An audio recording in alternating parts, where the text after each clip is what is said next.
ಪೂಜ್ಯ ಡಾಕ್ಟರ್ ವಿಜಯಕುಮಾರ್ ಮಹಾನುಭಾವಿಗಳು ಪ್ರಭುದೇವರ ಧರ್ಮಪೀಠ ಜಗದ್ಗುರು ಪೀಠ ಜೋಗ ಜಲಪಾತ ಶ್ರೀಗಳೇ, ಕೇದಾರೇಶ್ವರ ಬಳೆಗಾವಿಯ ಕೇದಾರೇಶ್ವರ ದೇವಾಲಯದ ಪರಿಚಯ ಮಾಡಿಕೊಡ್ರಿ. ಮೊದಲನೇದಾಗಿ ಪೂಜ್ಯರೇ, ಅಲ್ಲಂ ಪ್ರಭುದೇವರು ಯಾರು? ಅಲ್ಲಂ ಪ್ರಭುದೇವರಿಗೂ ಬಳೆಗಾವಿಗೂ ಏನು ಸಂಬಂಧ? ತುಂಬ ಒಳ್ಳೆಯ ಪ್ರಶ್ನೆಯನ್ನು ನೀವು ಕೇಳಿದಿರಿ. ಆ ಪ್ರಶ್ನೆಗೆ ಈಗ ನಾನು ಉತ್ತರವನ್ನು ಕೊಡ್ತೇನೆ. ತಾವು ಕೇಳಿದ ಮೊದಲನೇ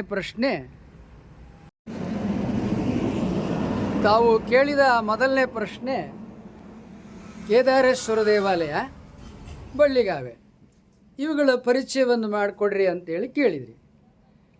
ಈ ಕೇದಾರೇಶ್ವರ ದೇವಾಲಯ ಏನಿದೆ ನೀವೆಲ್ಲ ಕೇಳಿದ್ದೀರಿ. ಹಿಮವತ್ ಪರ್ವತದಲ್ಲಿ ಕೇದಾರೇಶ್ವರ ದೇವಾಲಯ ಇದೆ. ಇದು ಮೊದಲು ಇರೋದು ಎಲ್ಲಿ? ಹಿಮವತ್ ಪರ್ವತದಲ್ಲಿ, ಹಿಮಾಲಯದಲ್ಲಿ ಇರತಕ್ಕಂಥ ಕೇದಾರೇಶ್ವರ ದೇವಾಲಯಕ್ಕೆ ದೇಶದಾದ್ಯಂತ ಭಕ್ತರು ಜನತೆಗಳು ಹೋಗ್ತಾರೆ. ಆ ದೇವಾಲಯವನ್ನು 12ನೇ ಶತಮಾನದೊಳಗೆ ಆ ಕೇದಾರೇಶ್ವರನನ್ನೇ ಇಲ್ಲಿ ತಂದು ಪ್ರತಿಷ್ಠಾಪನೆ ಮಾಡಿದರು. ಆ ಕಾರಣವಾಗಿ ಅದು ಹಿಮಾಲಯದ ಕೇದಾರೇಶ್ವರ ದೇವಾಲಯವಾದರೆ ಇದಕ್ಕೆ ಅವ್ರು ಕರೆದದ್ದೇನು ಅಂದರೆ ದಕ್ಷಿಣ ಕೇದಾರೇಶ್ವರ ದೇವಾಲಯ. ಇದಕ್ಕೆ ಅವರು ದಕ್ಷಿಣ ಕೇದಾರೇಶ್ವರ ದೇವಾಲಯ ಅಂತೇಳಿ ಕರೆದರು. ಈ ದಕ್ಷಿಣ ಕೇದಾರೇಶ್ವರ ದೇವಾಲಯ ಅಂತ ಯಾಕೆ ಕರೆದ್ರು ಅಂದರೆ ಇದು ದಕ್ಷಿಣ ದಿಕ್ಕಿನಲ್ಲಿದೆ ಭಾರತಕ್ಕೆ.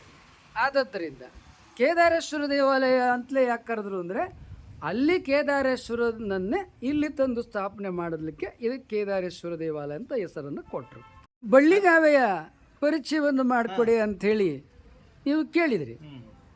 ಬಳ್ಳಿಗಾವೆ ಈಗ ಕರ್ನಾಟಕಕ್ಕೆ, ಬಳ್ಳಿಗಾವೆ ಇದರ ಇತಿಹಾಸ ಕರ್ನಾಟಕಕ್ಕೆ ರಾಜಧಾನಿ ಬೆಂಗಳೂರು. ಹಾಗೆ ಕಲ್ಯಾಣ ಏನಿದೆ ಈಗ ಅದು ಬೀದರ್ ಜಿಲ್ಲೆಯಲ್ಲಿದೆ, ಕರ್ನಾಟಕದ ಶಿಖರವಾಗಿದೆ. ಆ ಕಲ್ಯಾಣಕ್ಕೆ ರಾಜಧಾನಿ ಈ ಬಳ್ಳಿಗಾವೆ.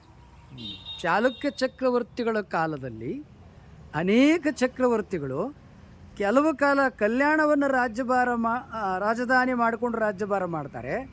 ಇನ್ನು ಕೆಲವು ಕಾಲ ಬಳ್ಳಿಗಾವೆಯನ್ನೇ ರಾಜಧಾನಿಯನ್ನಾಗಿ ಮಾಡಿಕೊಂಡು ರಾಜ್ಯಭಾರ ಮಾಡ್ತಾರೆ. ಈಗ ನೀವು ಬೆಳಗಾವಿ ವಿಧಾನಸಭೆ ನಡೀತದೆ, ಬೆಳಗಾವಿಯಲ್ಲಿ, ಬೆಂಗಳೂರಿನಲ್ಲೂ ವಿಧಾನಸಭೆ ನಡೀತದೆ, ಬೆಳಗಾವಿಯಲ್ಲಿ ನಡೀತದೆ. ಬೆಳಗಾವಿಯಲ್ಲಿ ವಿಧಾನಸಭೆ ನಡೆದಾಗ ಏನಾಯಿತು? ಬೆಳಗಾವಿ ಕರ್ನಾಟಕದ ರಾಜಧಾನಿ ಆಯಿತು. ಬೆಂಗಳೂರಲ್ಲಿ ನಡೆದಾಗ ಬೆಂಗಳೂರು ಕರ್ನಾಟಕ ರಾಜಧಾನಿ ಆಯಿತು. ಹಾಗೆ ಇಲ್ಲಿ ಏನು ಕಲ್ಯಾಣದಲ್ಲಿ ರಾಜ್ಯಭಾರ ಮಾಡ್ತಾ ಇದ್ರು, ಇದನ್ನೇ ರಾಜಧಾನಿಯನ್ನಾಗಿ ಮಾಡಿಕೊಂಡಾಗ ಚಕ್ರವರ್ತಿಗಳೇ ಇಲ್ಲಿರ್ತಿದ್ರು. ಚಕ್ರವರ್ತಿ ಇಲ್ಲಿದ್ದಾನೆ ಅಂದಾಗ ಇಡೀ ಸಾಮ್ರಾಜ್ಯದವನ ಎಲ್ಲ ಮಂತ್ರಿಮಂಡಲ ಎಲ್ಲ ಅಧಿಕಾರಿಗಳು ಇಲ್ಲಿರ್ತಿದ್ರು. ಚಕ್ರವರ್ತಿ ಎಲ್ಲಿರ್ತಾನೆ ಅಲ್ಲಿ ಎಲ್ಲರೂ ಇರ್ತಾರೆ. ಈಗ ಪ್ರಧಾನಮಂತ್ರಿ ಎಲ್ಲಿರ್ತಾರೆ, ಅವನ ಆಡಳಿಕೆ ಎಲ್ಲಿರುತ್ತೆ ಅಲ್ಲಿ ಎಲ್ಲರೂ ಇರ್ತಾರೆ. ಹಾಗೆ ಚಕ್ರವರ್ತಿ ಎಂಬುದಾಗಿ ಹೇಳಿದರೆ ಅವನು ಸಾಮ್ರಾಟ. ಕರ್ನಾಟಕದ ಸಾಮ್ರಾಟರಾಗಿ ಚಾಲುಕ್ಯರು ಕರ್ನಾಟಕ, ಕೇರಳ, ತಮಿಳುನಾಡು, ಆಂಧ್ರ, ಕೆಲವು ಭಾಗದ ಮಧ್ಯಪ್ರದೇಶ, ಒರಿಸ್ಸಾದ ಕೆಲವು ಪ್ರದೇಶ, ಹೀಗೆ ಅನೇಕ ಭೂಪ್ರಾಂತಗಳಿಗೆ ತಮ್ಮ ರಾಜ್ಯವನ್ನು ಬೆಳೆಸಿ ಅಲ್ಲೆಲ್ಲ ಅವರು ರಾಜ್ಯಭಾರದ ತಮ್ಮ ಆಳ್ವಿಕೆಯನ್ನು ನಡೆಸ್ತಾ ಇದ್ರು. ಮಹಾರಾಷ್ಟ್ರದಲ್ಲಿ ಕನ್ನಡ ಶಾಸನಗಳು ಸಿಗುತ್ತೆ, ಒರಿಸ್ಸಾದಲ್ಲಿ ಕನ್ನಡ ಶಾಸನಗಳು ಸಿಗುತ್ತೆ, ಉತ್ತರ ಪ್ರದೇಶದಲ್ಲಿ ಕನ್ನಡ ಶಾಸನಗಳು ಸಿಗುತ್ತೆ, ಗುಜರಾತದಲ್ಲಿ ಕನ್ನಡ ಶಾಸನಗಳು ಸಿಗುತ್ತೆ, ಮಧ್ಯಪ್ರದೇಶದಲ್ಲಿ ಕನ್ನಡ ಶಾಸನಗಳು ಸಿಗುತ್ತೆ, ಆಂಧ್ರದಲ್ಲಿ ಕನ್ನಡ ಶಾಸನಗಳು ಸಿಗುತ್ತೆ, ತಮಿಳುನಾಡಿನಲ್ಲಿ ಕನ್ನಡ ಶಾಸನಗಳು ಸಿಗುತ್ತೆ. ಹೀಗೆ ಕರ್ನಾಟಕದ ಸಾಮ್ರಾಟರು ಬಹುಶಃ ಅರ್ಧ ಭಾರತಕ್ಕೆ ಅವರು ಚಕ್ರವರ್ತಿಗಳಾಗಿ ಇದ್ದರು. ಕೇಳಿ. ಪೂಜ್ಯರೇ, ಈಗ ತಾವು ಉತ್ತರಿಸಿದ ಪ್ರಶ್ನೆಗೆ ಸರಿಯಾದ ಉತ್ತರ ನಮಗೆ ದೊರೀತು. ಇನ್ನು ಮುಂದಿನ ಪ್ರಶ್ನೆ, ಬಳೆಗಾವಿಯ ಇತಿಹಾಸವೇನು?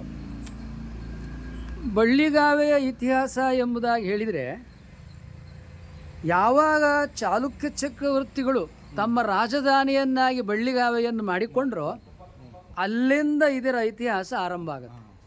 ಇದಕ್ಕೆ ಮೊದಲು ಬಲಿಪುರ, ಬಲಿಗ್ರಾಮ ಅಂತ ಹೆಸರನ್ನು ಕೊಡ್ತಾಯಿದ್ರು. ಯಾಕೆ ಬಲಿಪುರ, ಬಲಿಗ್ರಾಮ ಎಂಬುದಾಗಿ ಹೇಳ್ತಾರೆ ಅಂದರೆ, ಪುರಾಣದ ಕಾಲದ ಕಥೆಯನ್ನು ಹೇಳ್ತಾರೆ.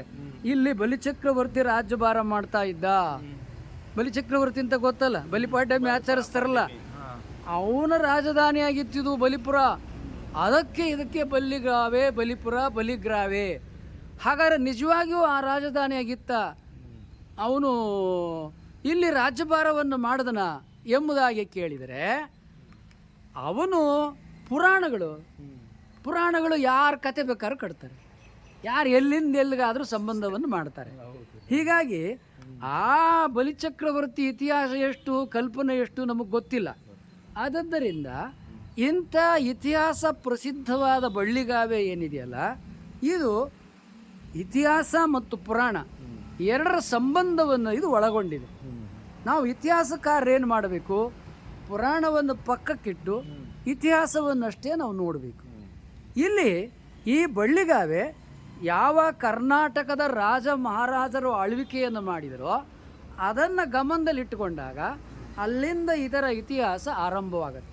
ವಿಶೇಷವಾಗಿ ಕಲ್ಯಾಣಿ ಚಾಲುಕ್ಯರು, ಹೊಯ್ಸಳರು ಮತ್ತು ಇನ್ನೂ ಅನೇಕ ಸಾಮ್ರಾಟರು, ಅಧಿರಾಜರು, ಮಹಾರಾಜರು ಇಲ್ಲಿ ಆಳ್ವಿಕೆಯನ್ನು ಮಾಡಿದ್ದಾರೆ. ಕಲಚೂರ್ಯರು, ಹೊಯ್ಸಳರು, ಚಾಲುಕ್ಯರು ಇಲ್ಲಿ ತಮ್ಮ ರಾಜ್ಯಭಾರವನ್ನು ನಡೆಸಿದ್ದಾರೆ. ಮತ್ತು ಬಿಜ್ಜಳನ ಮಕ್ಕಳು ಕೂಡ ಸೋವಿದೇವ ಕೂಡ ಇಲ್ಲಿ ಬಂದು ರಾಜ್ಯಭಾರವನ್ನು ಮಾಡಿದ್ದಾರೆ.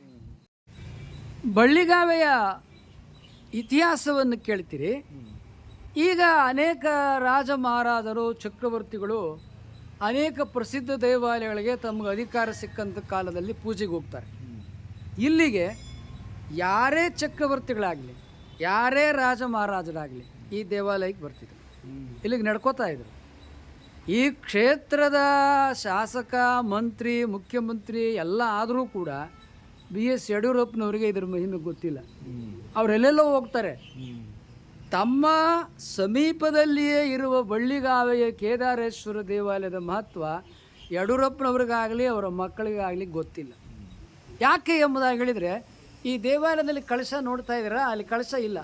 ನಾನು ಮೊದಲು ಬಂದಾಗ ಇಲ್ಲೆಲ್ಲ ನಾವು ಬೇರೆ ಬೇರೆ ಊರಿನಿಂದ ಪ್ರವಚನ ಕರ್ಕೊಂಬಂದಾಗ ಅಲ್ಲಿ ಕಳಶ ಇತ್ತು, ಕಬ್ಬಿಣದ ಕಳಶ ಇತ್ತು. ಈಗ ಅದು ಸಿಮೆಂಟನ್ನು ಮಾಡಿದ್ದಾರೆ. ಚಕ್ರವರ್ತಿಗಳು ಇಲ್ಲಿ ಬಂದಾಗ ಅಲ್ಲಿ ಬಂಗಾರದ ಕಳಶ ಇತ್ತು. 1164 ಬಿಜ್ಜಳನ ಶಾಸನದಲ್ಲಿ ಅಲ್ಲಿ ಬಂಗಾರದ ಕಳಶ ಇದ್ದದ್ದನ್ನು ತೋರಿಸ್ತಾರೆ, ದಾಖಲೆ ಮಾಡ್ತಾರೆ. ಯಾಕಂತೇಳಿದರೆ, ಚಕ್ರವರ್ತಿ ಅಲ್ಲಿ ಇಲ್ಲಿಗೆ ರಾಜನಾಗಿ ಸಾಮ್ರಾಟನಾಗಿ ಬಂದಂಥ ಕಾಲದೊಳಗೆ ಅವನಿಗೆ, ಈಗ ನಾವೇನು ಹೊರಗಿನಿಂದ ಬಂದ್ವಲ್ಲ, ಮೊದಲಿಗೆ ಆ ಗೋಪುರವನ್ನು ದರ್ಶನ ಮಾಡಿಸ್ತಾರೆ, ಬಂಗಾರದ ಕಳಶವನ್ನು. ನಂತರ ಇಲ್ಲಿ ಕೋಡಿಮಠ ಅಲ್ಲೇನು ಪಕ್ಕದಲ್ಲಿ ಇತ್ತದು, ಆ ಕೋಡಿಮಠದ ರಾಜಗುರುಗಳಾಗಿ ಬಿಜ್ಜಳ ಚಕ್ರವರ್ತಿಯ ಕಾಲಕ್ಕೆ, ಚಾಲುಕ್ಯ ಚಕ್ರವರ್ತಿ 6ನೇ ವಿಕ್ರಮಾದಿತ್ಯನ ಕಾಲಕ್ಕೆ ಸೋಮೇಶ್ವರ ಪಂಡಿತರು, ವಾಮಶಕ್ತಿ ಪಂಡಿತರು, ಗೌತಮ ಶಕ್ತಿ ಮುನಿ ಪಂಡಿತರು ಎಂಥ ಅನೇಕ ಗುರು ಪರಂಪರೆ ಶಿಕ್ಷಣವನ್ನು ಕೊಡುವುದು, ಗುರುಕುಲವನ್ನು ನಡೆಸೋದು, ಆರೋಗ್ಯ ಇತ್ಯಾದಿ ಎಲ್ಲವನ್ನು ಕೊಡುವುದು, ಯೋಗ ಹೀಗಾಗಿ ಎಲ್ಲವನ್ನು ಇಲ್ಲಿ ಕಲಿಸ್ತಾ ಇದ್ರು. ವೇದ, ಶಾಸ್ತ್ರ, ಪುರಾಣ, ಆಗಮ, ಸಾಂಖ್ಯ, ವೈಶೇಷಿಕ ಇಷ್ಟಲ್ಲದೆ ಮತ್ತು ಜೈನ ಧರ್ಮ, ಬೌದ್ಧ ಧರ್ಮ, ಇತರ ಧರ್ಮಗಳನ್ನು ಕೂಡ ಇಲ್ಲಿ ಗುರುಕುಲದಲ್ಲಿ ಶಿಕ್ಷಣವನ್ನು ಗುರುಕುಲ ವಿದ್ಯಾರ್ಥಿಗಳು ಕೊಡ್ತಾಯಿದ್ರು. ಅಲ್ಲಮ ಪ್ರಭುದೇವರು ಈ ಗುರುಕುಲದಲ್ಲಿ ವಿದ್ಯಾಭ್ಯಾಸವನ್ನು ಮಾಡಿದ್ದಾರೆ. ಅಲ್ಲಮ ಪ್ರಭುದೇವರ ಗುರುಗಳು ಸೋಮೇಶ್ವರ ಪಂಡಿತರು. ಅಲ್ಲಮ ಪ್ರಭುದೇವರು ಮಾಡಿದ ವಿದ್ಯಾಭ್ಯಾಸ ಇದೇ ಕೇದಾರೇಶ್ವರ ದೇವಾಲಯದಲ್ಲಿ. ಈ ಕೇದಾರೇಶ್ವರ ದೇವಾಲಯ, ಇದರ ಇತಿಹಾಸವನ್ನು ಇನ್ನೂ ವಿಸ್ತರಿಸ್ತೇನೆ, ನಂತರ ಅದನ್ನು ಹೇಳ್ತೇನೆ.